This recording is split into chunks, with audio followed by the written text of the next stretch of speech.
मध्य प्रदेश में मोहन राज के आगाज के साथ ही अब मंत्रिमंडल विस्तार को लेकर अटकलें तेज हो गई हैं। लोगों को अब इंतजार है मोहन मंत्रिमंडल का, जिसमें ग्वालियर चंबल संभाग से कई विधायकों के नाम पर चर्चा चल रही है।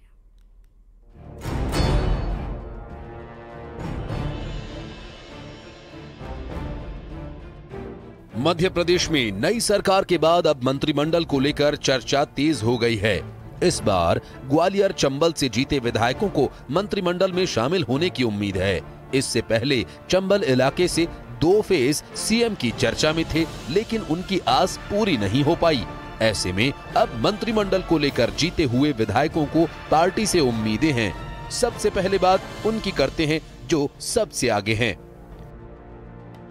ग्वालियर विधानसभा से प्रद्युम्न सिंह तोमर, ग्वालियर दक्षिण से नारायण सिंह कुशवाहा, मुरैना जिले की सुमावली विधानसभा से ऐंदल सिंह कसाना, भिंड विधानसभा से नरेंद्र कुशवाहा, मेहगांव विधानसभा से राकेश शुक्ला, शिवपुरी विधानसभा से देवेंद्र कुमार जैन और कोलारस विधानसभा से महेंद्र सिंह यादव मंत्री पद के दावेदार बताए जा रहे हैं।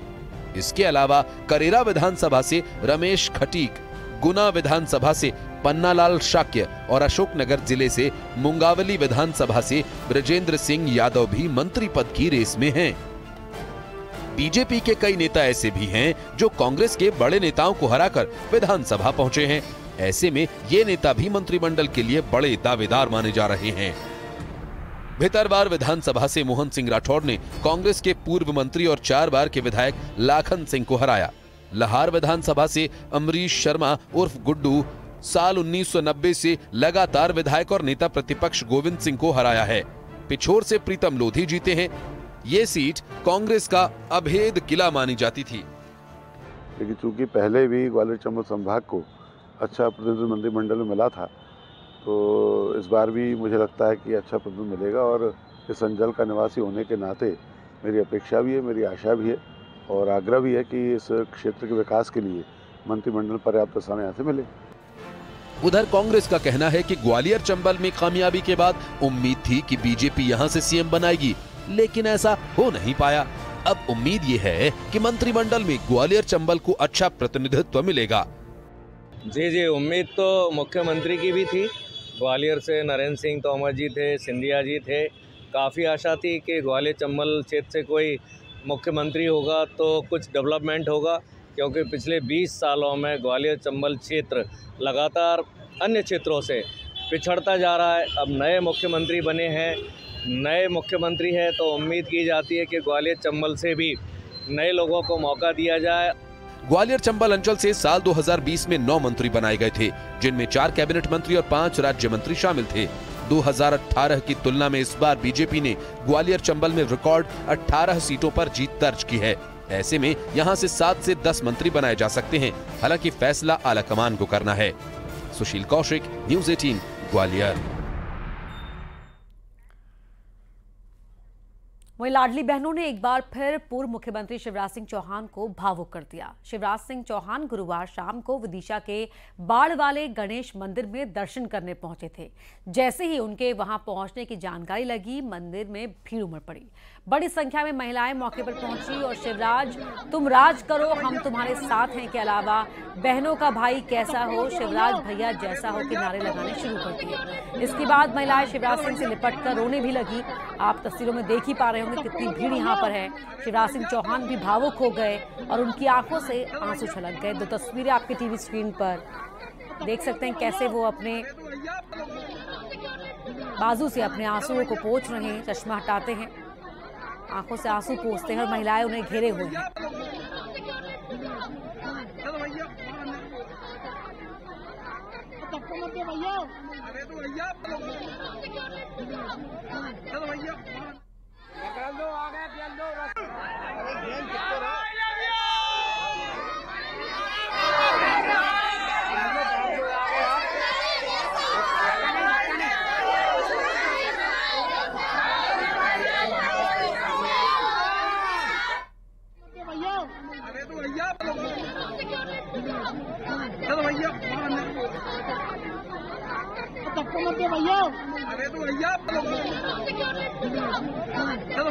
तो हमारा भैया कैसा हो, शिवराज चौहान जैसा हो, ये नारे भी वहां पर लगाए। और बड़ी संख्या में देखिए किस तरह से लाडली बहनें यहां पहुंच गई और भावुक हो गई और शिवराज सिंह चौहान को भी भावुक कर दिया। जहां जहां शिवराज सिंह चौहान पहुंच रहे हैं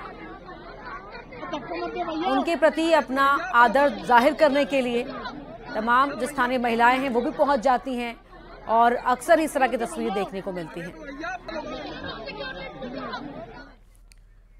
और इसी बीच बड़ी खबर आपको बता रहे हैं, भोपाल से बड़ी खबर आ रही है। दिल्ली भेजी गई है डॉक्टर मोहन यादव की कैबिनेट की सूची। सूत्रों के मुताबिक कल हो सकता है मंत्रिमंडल का विस्तार। शनिवार को मंत्रियों की शपथ हो सकती है। मोहन सरकार का 18 तारीख से शुरू होना है विधानसभा का विशेष सत्र। मंत्रिमंडल की सूची बनाई गई है, कई नए चेहरे शामिल किए गए हैं, कई पुराने मंत्री बाहर हैं। प्रधानमंत्री मोदी की मुहर के बाद कल देर शाम इसका ऐलान किया जा सकता है।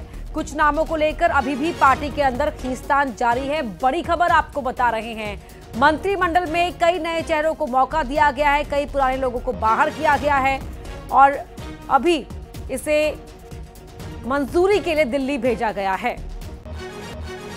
बड़ी खबर, डॉक्टर मोहन यादव की कैबिनेट में कौन कौन होगा इसको लेकर लगातार मंथन किया जा रहा था और अब ये जानकारी सूत्र दे रहे हैं कि लिस्ट तैयार कर ली गई है और दिल्ली भी भेज दी गई है। कल ऐलान हो जाएगा, यानी कि कल कैबिनेट का एक्सटेंशन हो जाएगा। कल सामने आएंगे वो नाम कौन कौन डॉक्टर यादव की कैबिनेट में होंगे। कहा जा रहा है कई नए चेहरों को एंट्री दी गई है, कई पुराने चेहरों को बाहर का रास्ता दिखाया गया है और ऐसे में अभी भी कुछ ऐसे नाम हैं जिनको लेकर खींचतान जारी है।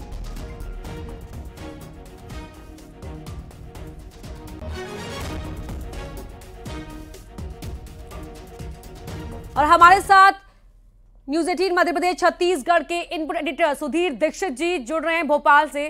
सुधीर जी, क्या कुछ जानकारी मिल पाई है मंत्रिमंडल विस्तार को लेकर? देखिए, अभी तक सूत्रों के लिहाज से जो जानकारी मिली है उसके तहत ये बताया जा रहा है कि मंत्रिमंडल की सूची जो है वो तैयार हो चुकी है मध्य प्रदेश में और जो कयास लगाए जा रहे थे, जिस तरीके की बातें की जा रही है कि मंत्रिमंडल का जो विस्तार है वो जल्दी हो सकता है और साथ साथ ये बातें कही जा रही है क्योंकि 16 तारीख से मलमास हो जाएगा, करीबन 1 महीने तक ये मलमास चलेगा, वहां पर कोई शुभ काम नहीं किया जाता ऐसा माना जाता। ऐसे में उम्मीद की जा रही है कल जो है मंत्रिमंडल का विस्तार हो सकता है, जिसमें सूची को अगर शीर्ष नेतृत्व मंजूरी दे देता है मंत्रियों की सूची को, तो वो मंत्रिमंडल का विस्तार कल होने की संभावना नजर आ रही है। खास बात यह है इसमें देखने वाली कि कई जो पुराने मंत्री है, कई चेहरों को बदलने की जो है वो अटकलें लग रही है। सूत्र ये भी बता रहे कि कई चेहरों को इसमें बदला जा सकता है और कई नई और युवा चेहरों को इसमें जगह दी जा सकती है। तो कहीं ना कहीं ये जो मंत्रिमंडल विस्तार है, जिस तरीके से आपने देखा होगा अपर्णा की सीएम का चेहरा जिस तरीके से सरप्राइज दिया था शीर्ष नेतृत्व ने, जिस तरीके से डिप्टी सीएम सरप्राइज हुए हैं, उसी तरीके से मंत्रिमंडल में भी कुछ न कुछ सरप्राइज मिलने की उम्मीद यहाँ पर जा रही है। जी, बहुत शुक्रिया सर आपका इस पूरी बातचीत के लिए।